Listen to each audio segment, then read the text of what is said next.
Doing any better off when inflation was 8%, 9%, right? No. Longevity, the odds of a couple at 65, one of them living to 95, it's substantial. And a lot of people don't like to think about that. And you used to, when you did retirement planning, you would plan 85 or 90. And now we're running those plans at least to 95, usually assuming one person hits 100. Expenses, we went over a lot of those.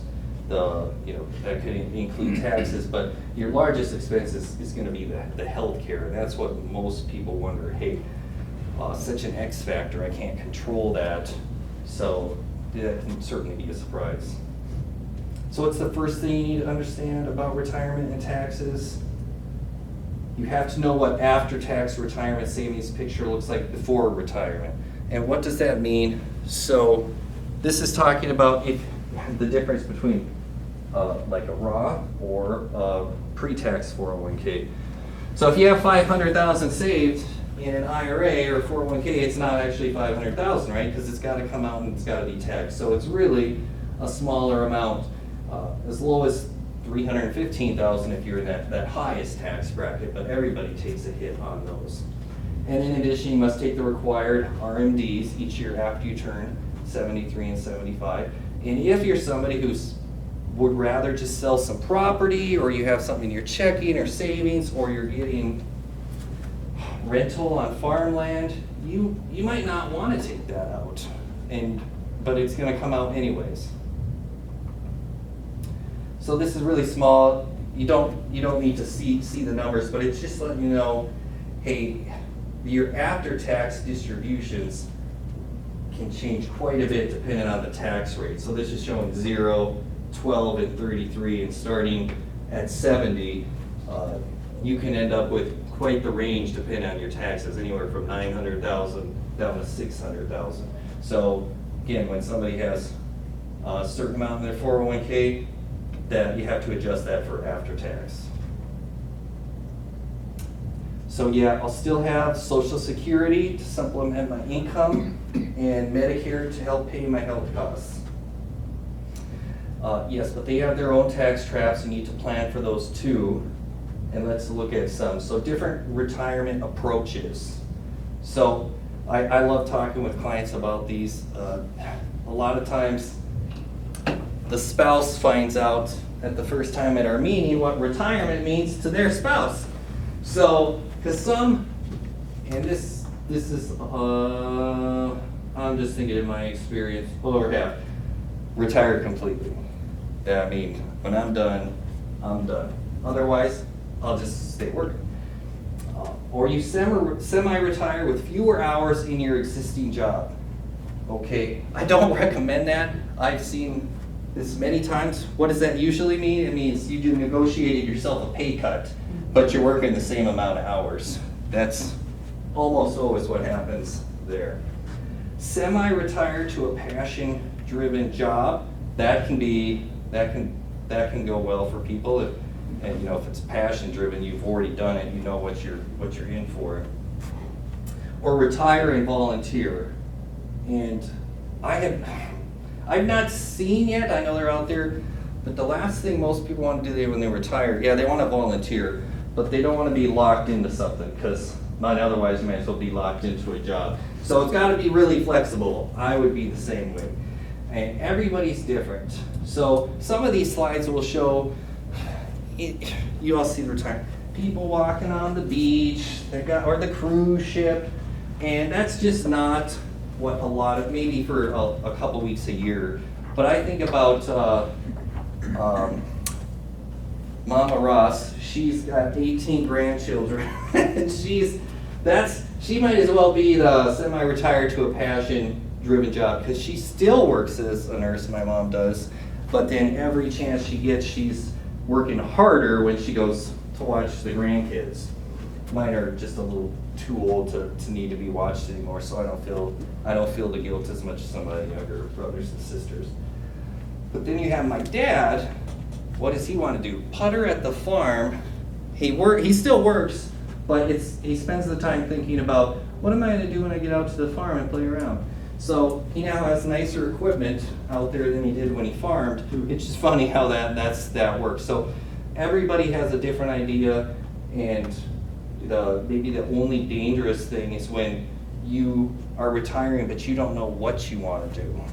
Right? We all know some people like that, and then we know the other people who they're so busy, you wonder how they ever worked. The good. So Social Security benefit calculated using the highest 35 years, and the earnings after 62 can still increase your benefits if they replace a lower earning year. So if you took some time off to raise the kids, or if you're a business owner and some of those years you have really low income, if you keep working part-time, you might actually increase your benefits even after you claim. The bad, if you take it early and continue to work, your benefits could be reduced. So right now, $1 withheld for every $2 earned over $21,240 for 2023. That's, some of these businesses working with retirees, they really want to make sure they're working part-time. They don't want to hit that limit, otherwise the government takes it back. Yeah, it's withheld and you kind of get it back later on, but you'd still rather not have that happen at all. Then the ugly, so if you're working part-time and it's not one of your highest 35 years, now you're still paying those Social Security taxes, but you're getting nothing extra for it. Medicare, right. So here, we're going to use some examples here. Don't pay too much attention to the math that we're using because the numbers always change. Just know the kind of the terms and what you need to look out for in general. So here we have George and Martha have Medicare Parts B and D, and they use a really high amount in here, right? Like everybody has $306,000 a year. But keep in mind, they're using a larger amount because you could have that property you sell. You could have something that would bump you into that. So that's why it's using the higher amount. So say they sell a stock for $1,000 gain, and they're in that 15% capital gains rate. So, but then they also have a high enough income. There's this thing called net investment income tax, and that's an Obamacare tax. Sorry, ACA tax. That's how they partly pay for it. So people above a certain income, any investment income gets hit with this extra 3.8%. So you think, okay, well they're at 18.8% for that tax. But that's not necessarily how that works, because look at IRMA has this, Medicare has something called IRMA, which we talk income-related monthly adjustment amounts.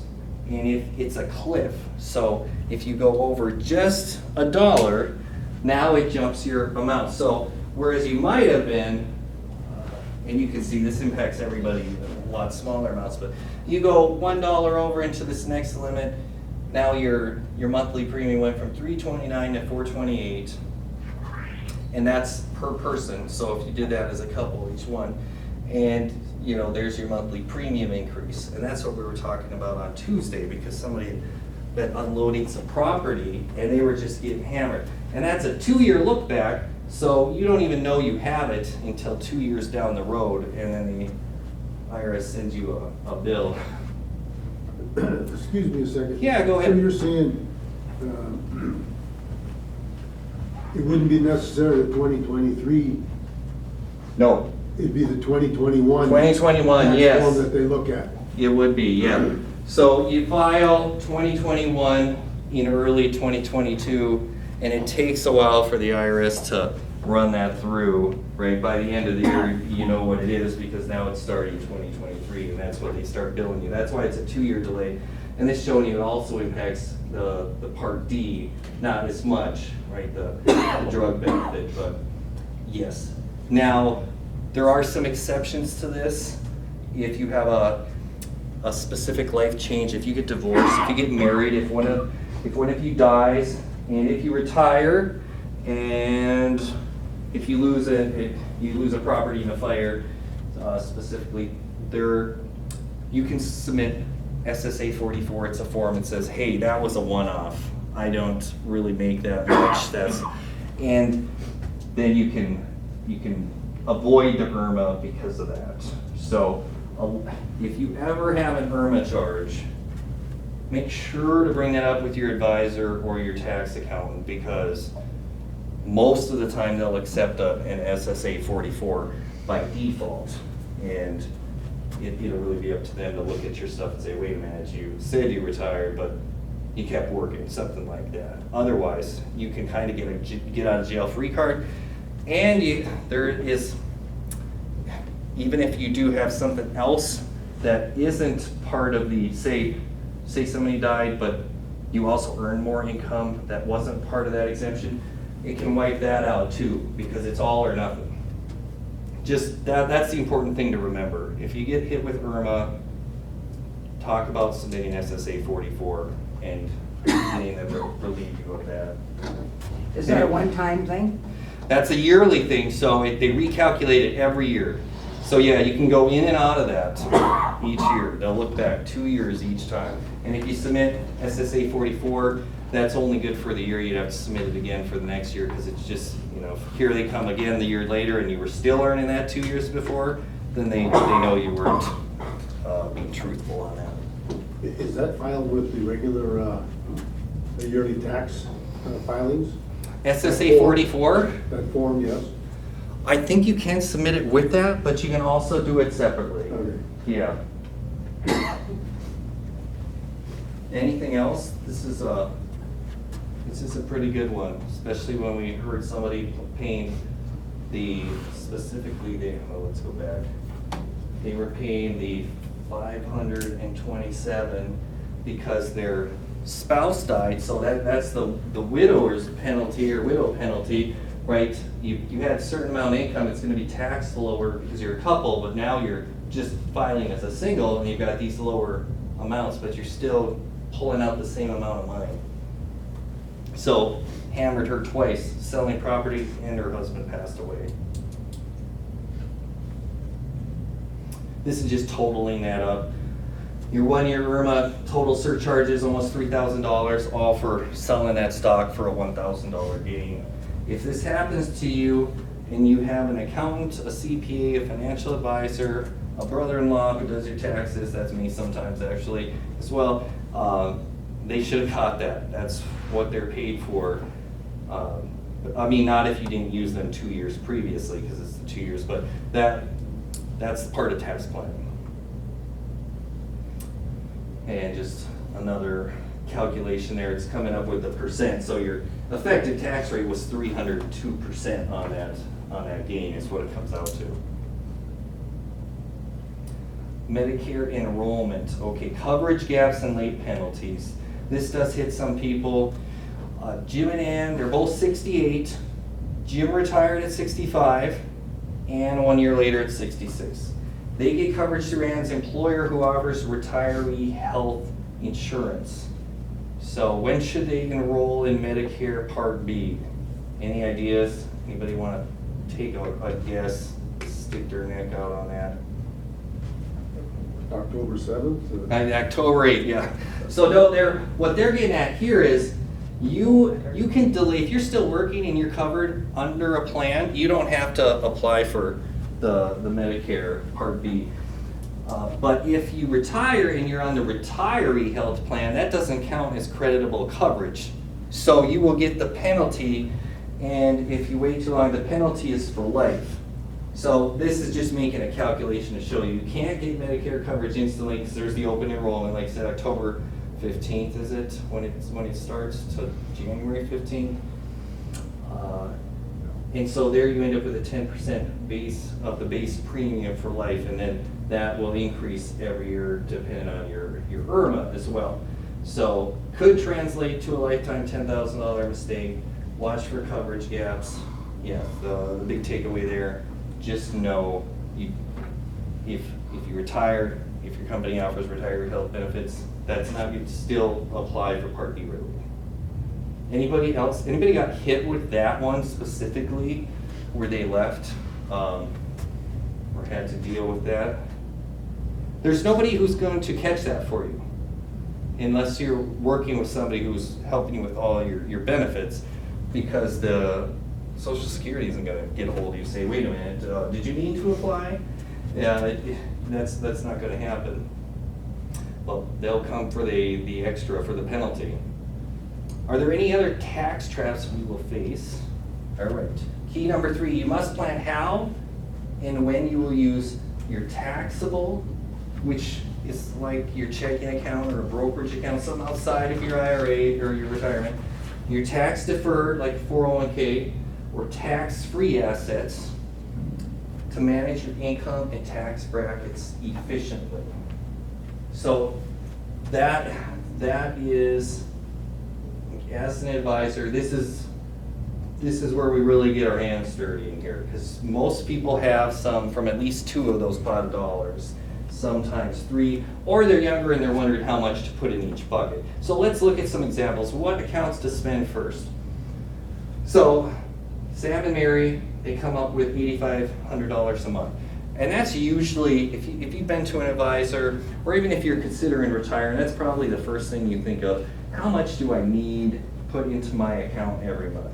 And if it was $5,000 a month while you were working, that's where you work backward from. Do I need more or less?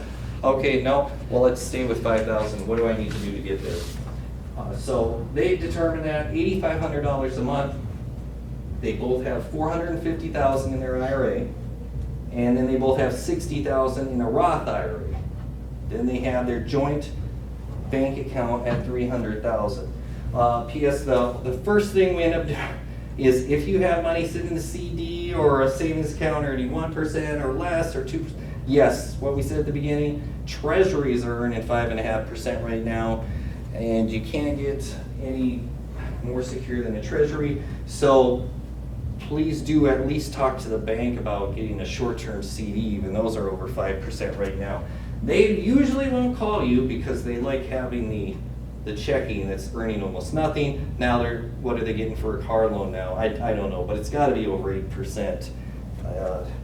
They're not going to. My sister moved some over, a large amount to Schwab. We opened an account for her business. Then all of a sudden her banker calls her, oh, look at all these rates we got. Well, that's about 2 years too late. So how are we going to decide which to take out from each of those? So conventional wisdom, if you see something on CNBC quick, or somebody's just talking in an article and it's a one-pager, they're usually going to talk about this conventional one. So spend your taxable money first out of your checking and savings, then spend the tax deferred, the 401k or IRA, and then at the end leave the tax exempt money for last. And that was just kind of taken for gospel for a while. But then you had some of these real smart people get involved, the schools, the MITs, the Harvards, and they started running actual scenarios and back testing them. Here's a few books.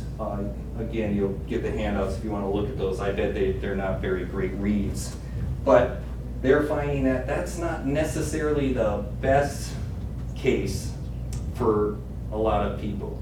So an alternative approach, and one people need to consider, so you still spend that taxable money first, the bank accounts, but also convert IRAs to the Roth. We hear that, well, that's the big term lately, Roth conversions. So convert those in low tax years, then spend your tax deferred money to depletion, then the tax exempt money. So this is almost the same, but it adds in these conversions. And let's look at consider Roth IRA conversions. So an IRA, it's where an IRA is moved to a Roth IRA. And then you pay all the taxes on the year you move over. You don't have to move the whole thing, you can move different amounts every year. And in this case, Jill converts $100,000 from her IRA to a Roth IRA. If you have that sitting in, well, probably just about anywhere, but 3 largest custodians, Schwab, Fidelity, Vanguard, you just tell them you want to do it. You don't have to, it's taken care of behind the scenes, but you need to make sure that's a good year to do it, right? So this is the time of year, October, November, where you will make that decision. Not December, because they get behind and they have vacations, etc. So they'll send out a thing that says, don't submit anything after the 15th of December. We can't guarantee that it'll be complete before the first of the year. So, you know, that takes into account, but by October and November, what do you have? You have your, you know what you kind of spent unless you're, unless you get bonuses if you're still working, but a lot of times bonuses are paid in January, so you have a good idea. So you can go to, you usually want to go to an advisor or you want to call up your custodian. CPAs can help you with this too, but then it does involve some investments and they can't touch the investment piece. So it helps to have somebody who can handle both. But how do you determine if it's a great year for you to do that or not? Well, you can use this filling up the bucket strategy. And what this is really meaning is you don't want to convert if you're at your highest tax rate.